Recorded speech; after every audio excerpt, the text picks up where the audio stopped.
This podcast is brought to you by Blackaby Ministries International. To find out more, visit blackaby.org.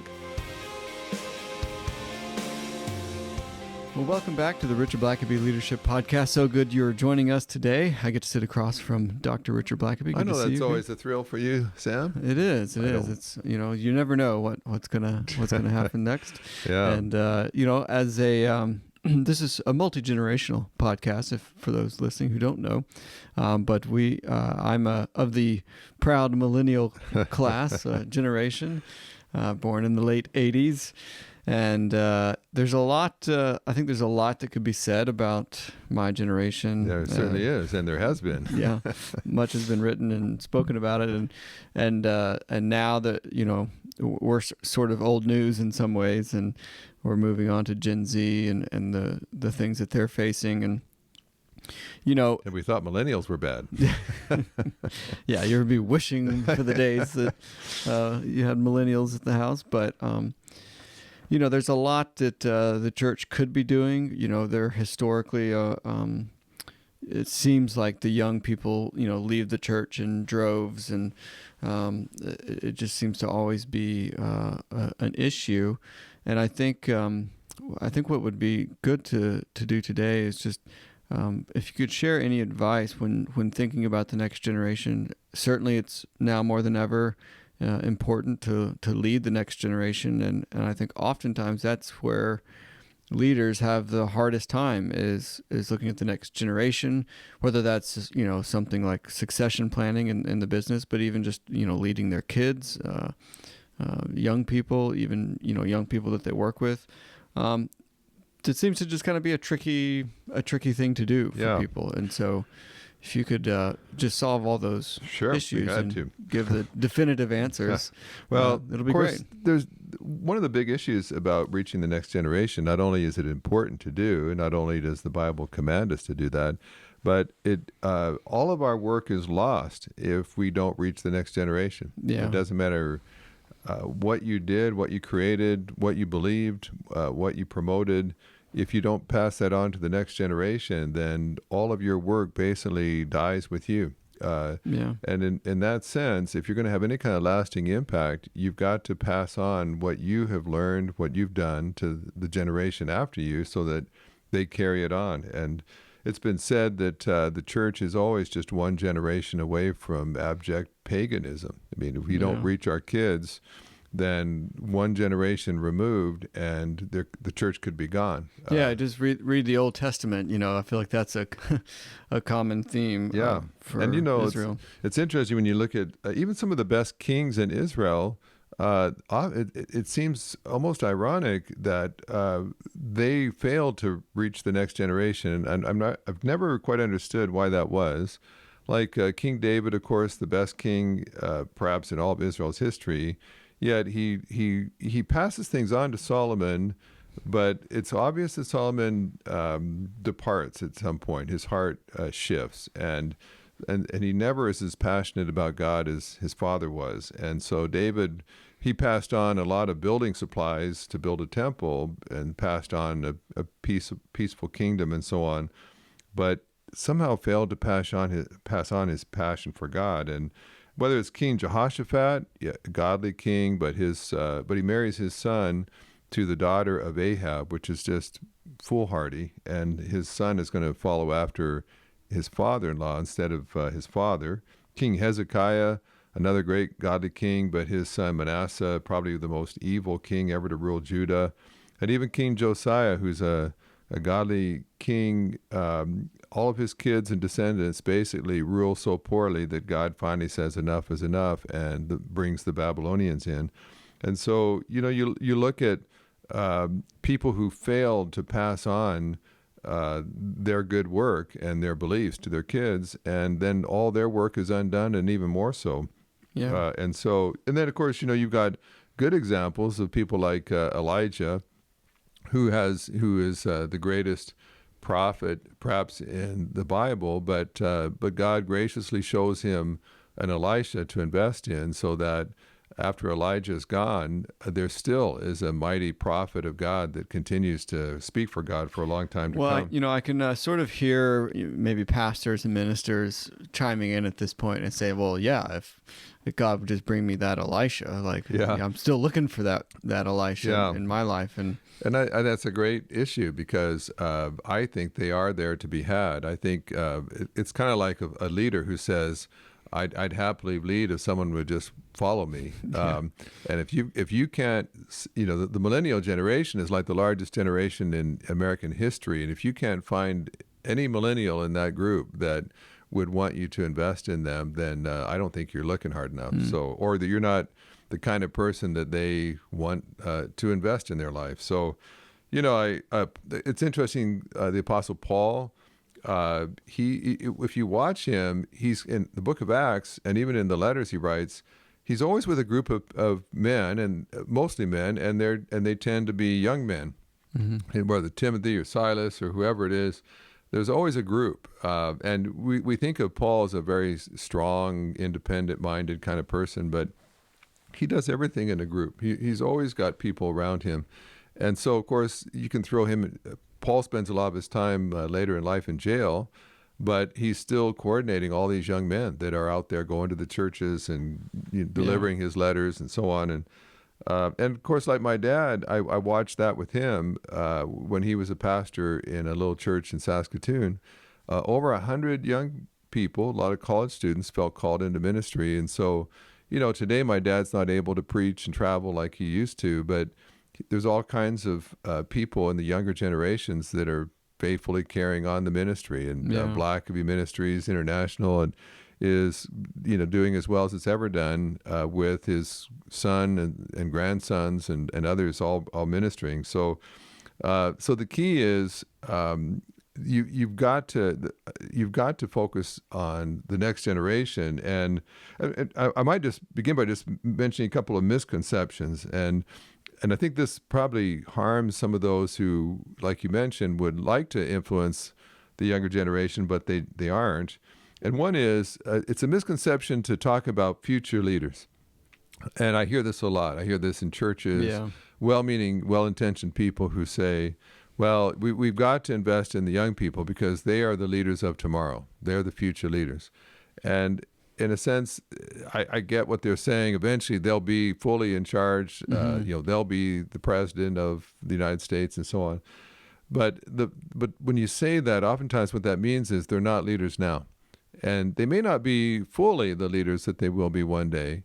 But I think it's wrong to call them future leaders. They are current leaders, and they really need to be treated like that. If you think of them as leaders of the future, then you're not going to give them leadership work to do now.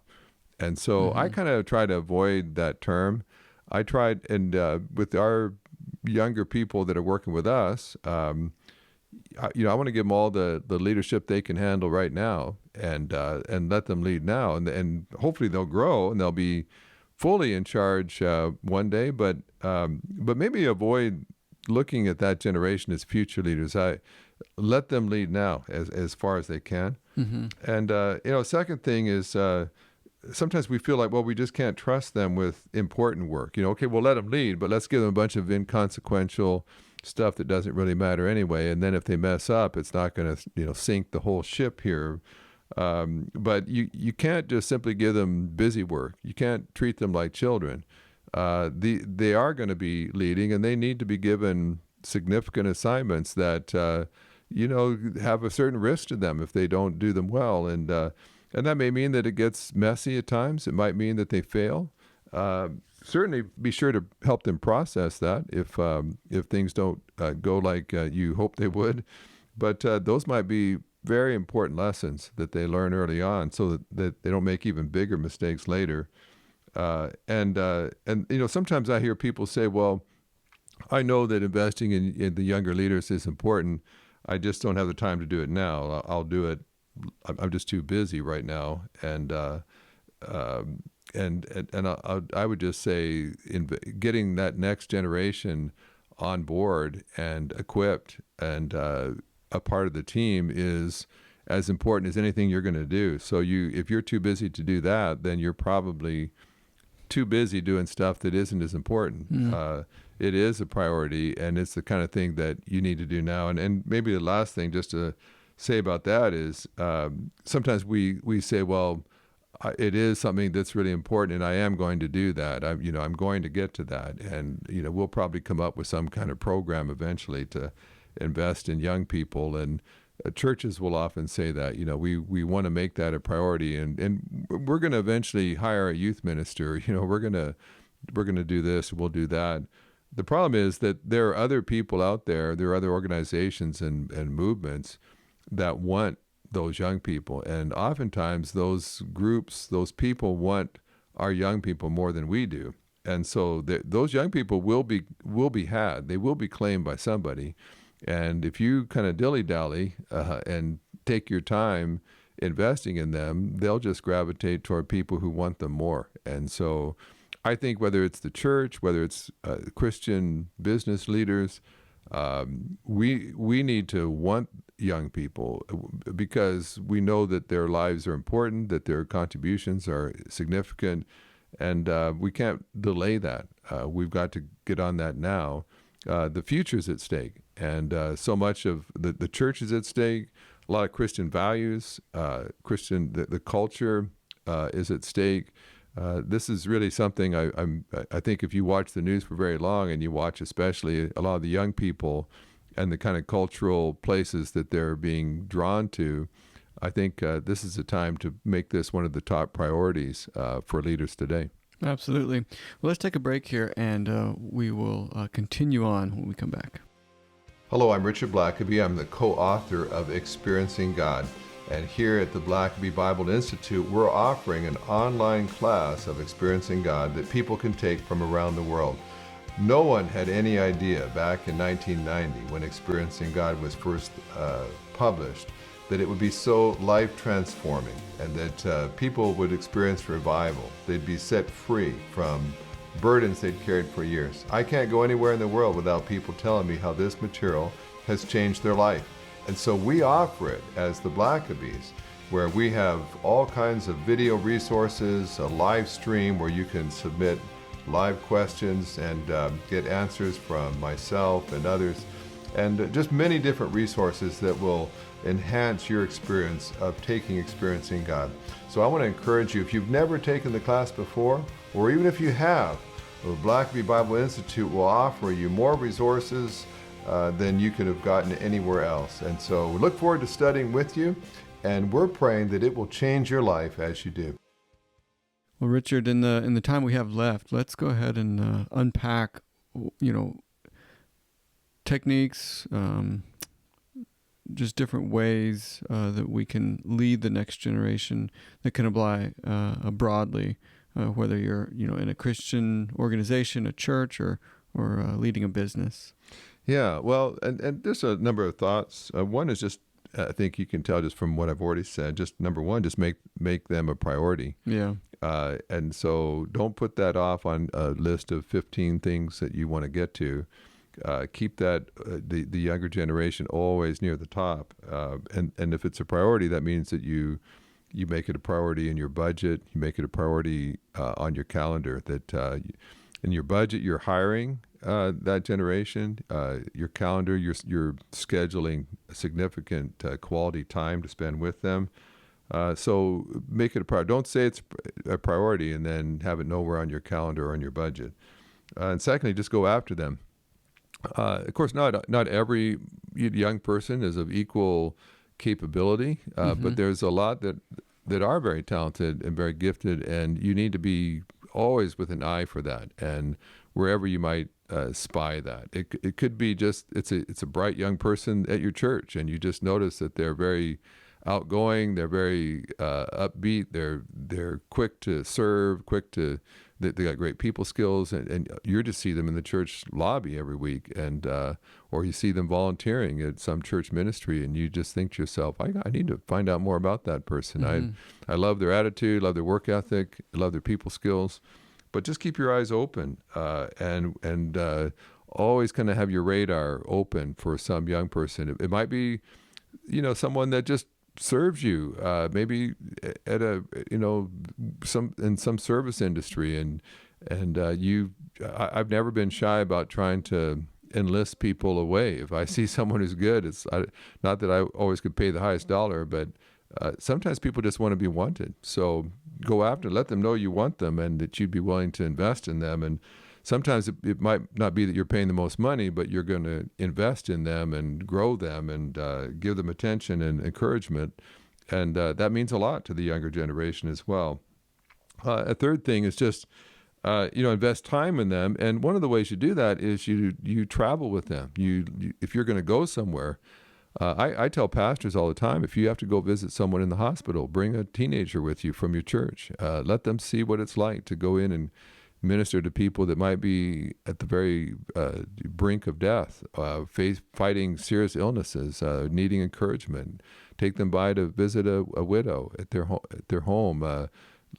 You go make an evangelistic visit with a young person. Let them see the excitement of leading someone to Christ, or travel with them. I enjoy that. I've got a colleague, Rick, that travels primarily with me right now. We're more the same age, and we're colleagues and friends. He's the vice president, but it's always fun when I've got one of the young guys with me traveling, and just being able to talk through things, evaluate things, just kind of process what we're seeing. But as often as I can, it's just great. Even if that's not your primary job to travel, I still like to get people from the office, especially the young people, out at least a couple times a year, just to see firsthand and just to spend time with the leadership. And so make sure that you've got them with you when you can. I tell pastors or other leaders, try not to travel alone if you can help it. Get a young person to go with you. Nothing else, just so they can drive, or they can you have a younger pair of eyes to see where the turnoff is or the gate is or whatever else. Someone to read the fine print. Yeah. Would you read the fine print for me here? A fourth thing is just bless them. Everybody wants a blessing, and I think especially the younger generation. There's a lot of young people that perhaps have not grown up with a set of parents in the home, and maybe they've not had a father figure in their life, and you have an opportunity to just bless them. And I'll tell you what, if you can be the kind of organization that just blesses the young people that work with you, you'll always have young people around. It's just hard to if you're going to just be a blessing to that generation, you're probably not going to be complaining all the time about never having anybody that wants to work with you. The flip side is, if no one does want to work with you, I'd ask, what kind of blessing, if any, are you to them? And a fifth thing is just inspire them.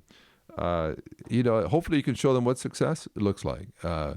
Let them be a part of the celebration, and when good things happen, show them and say and process it with them and say, we were praying for God to provide here, and look what God did, and we worked really hard on this presentation, and then we got the contract, and so on, and look at these positive comments that we got from customers who work with us, and doesn't it just make you feel good to know that we provide such a quality product? And just do things that inspire people to and show them and say, you know what, when you invest to do your best, to go the extra mile, to put customers first, look at the rewards. And so inspire young people. And if it's in your church, inspire them with how their life can make a difference, and why it's important to invest your life that way.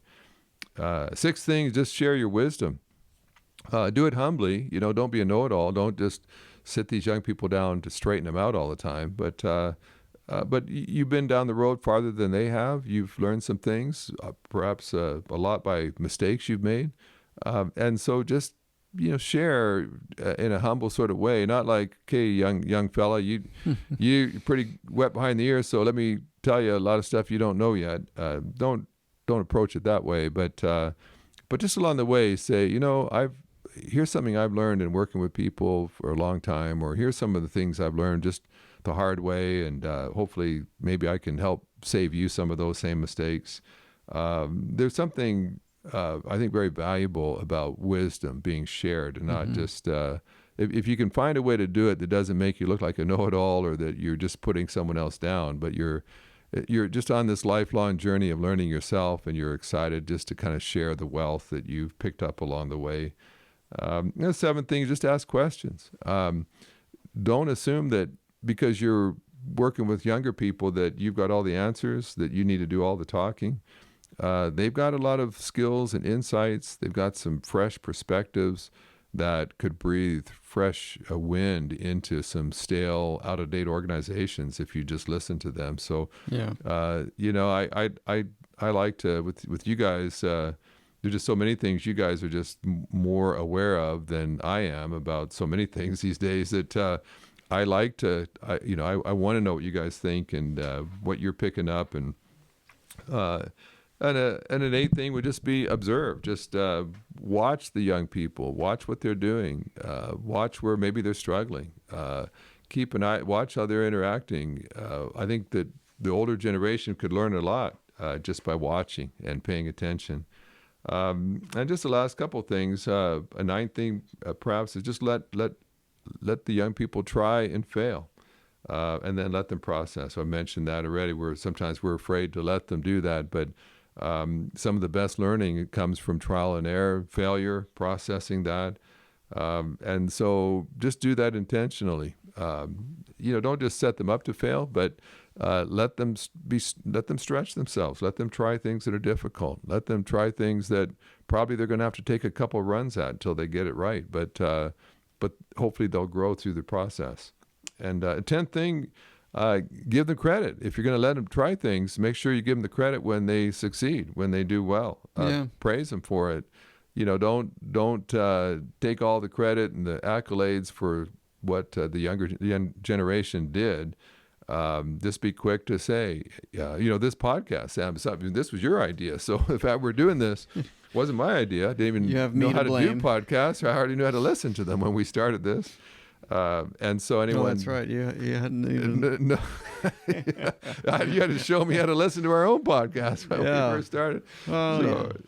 So whenever anyone tells me, hey, really appreciate your podcast, I usually will say, well, thanks Sam for that, because that was his idea. I don't need to be stealing credit from anybody, certainly not from a younger generation. They deserve the credit that they've earned, and so if you want to. Well, it is mostly your wisdom on the podcast, so you don't have to be too humble about it. Richard. Yeah, but maybe so. But no one would be hearing this podcast if it were not for you. Technically, you can thank me, but for the content, that's your domain. And so maybe two last things to mention is I think especially with the younger generation, you also have to just customize how you work with them. It's not just a one size fits all. I don't think the younger generation wants to just be cookie cutter people. They want a place that will bring out their passion, their beliefs, their values, the things that they feel like are significant. And there's a limit how far you can customize things, but sure. I'm going to guess that most organizations could probably customize more than they do.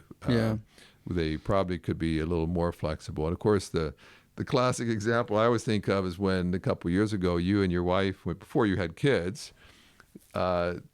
approached me with the thought of just taking a month to work from Sri Lanka. Only a millennial would come up with a thought that we could do our job just as well from Sri Lanka as we could from Atlanta. And so, as crazy and harebrained as that idea at first seemed, we decided to go for it. And so you and my travel addicted daughter spent a month working for us from Sri Lanka, looking out on your deck at the Indian Ocean, and after work going for a dip in the Indian Ocean and touring on the weekends. And but I don't know if we could just do that all the time, but certainly that's certainly an extreme case, but I would say that most organizations can be a bit more flexible, and I think mostly in regards to the schedule as well. And I think there's a lot of positions that they're 9 to 5 just because they've always been 9 to 5, but they're really, other than like tradition, there's really no reason for certain jobs to be 9 Yeah. to 5. And I think you're definitely seeing that. And it's been obviously sort of expedited by COVID and so many people working from home now. But I think it's a great thing when you can have a bit more flexibility in your schedule. And I think that gives people a more fulfilled and complete life when they don't feel like, well, I'm missing out on this stuff because I have to be in the office at this time, but I could have just done that in the evening and, everything would have been just as fine. And so I think, and you're not really, of course there has to be a certain amount of accountability and you have to have some goals that need to be met and so on. But on the other hand, if an employee really wants to catch his son's preschool performance that's going on at 3 p.m, but he can sit there at his desk that evening when his preschooler is put in bed and put in another hour or so, then, why not? I think sometimes you can only pay so many dollars to people, but then you can give them all kinds of benefits and flexibility that is even perhaps more valuable to people than just a little bit more, pay per hour. So, and kind of just going along with that, maybe a 12th and final thing is just develop an enriching environment where people work. And again, people want to go, they spend a lot of time at work. So if they can enjoy the people they work with, they can enjoy the environment. If there's laughter, if there's support, if there's just fun at times. And again, you can't go too extreme sometimes, but why not have fun at work if you can? Why not joke around? Why not be kind of laid back when you can? Well, as long as they're not your puns, I think we can joke around. Well, that's what brings so much joy to people. We have to draw lines, Richard. There are certain boundaries that you have to set up, and puns, I think, is probably one of those. Well, we can debate that offline, I guess, but so I think at the end of the day, if it's a fun place to work, if it's fun people, if it's you're not getting too hung up about stuff that's not important, you've got some flexibility, you encourage people, you celebrate with people's victories, you help them process when they mess up. You know what? You can be the kind of organization that the younger generation really is attracted to. And of course, once you've got a couple people like that working there, then and they are happy, then it just attracts even more. The word gets out. Hey, here's a place that will really help you spread your wings, feel fulfilled, do things that you feel really matter, and you can learn and grow, and you'll gain wisdom and experience. There's a lot of things you can do that will attract the younger generation to you. And I think that's just something that we just need to take time to think about. And I just really encourage all of our listeners, as we would just close out this podcast, take an audit of what young people are you currently touching in a direct way as far as an influence for good. Who do you work with that you're grooming right now? Who do you maybe what people in your church, what people in your life, people around you that you bless in some way, and you're having an avenue, a relationship in which to impart wisdom and growth, and some of those things are important. You've earned a platform in young people's lives to be able to share those things, so that once you're long gone, those things that you knew are important will still be being carried on and practiced by the generations who come after you. Yeah, and I would say too, and all this, I think, sort of goes as well with knowing that you are overcoming I think a sort of a negative bias when you think of the next generation. I even see this in my own life when I think about kids today, as they say. It's, I think we all have to realize that our tendency, and maybe this isn't everyone, but our tendency is to sort of criticize or to see the way that they're doing things different than how we do things. And so there's that sort of gut reaction is to sort of criticize or to think that they don't know what we know. But all of this is to say you can overcome those sort of negative tendencies and actually see the good in the next generation and draw that out in an effective way. So Thank you so much. Thanks for listening to the podcast. If this is something you enjoyed, it really makes a difference if you leave a review and a 5-star rating on Apple Podcasts or wherever you listen. Don't forget to subscribe and share with your friends. We always love hearing from our listeners, so email us at podcast@blackaby.org.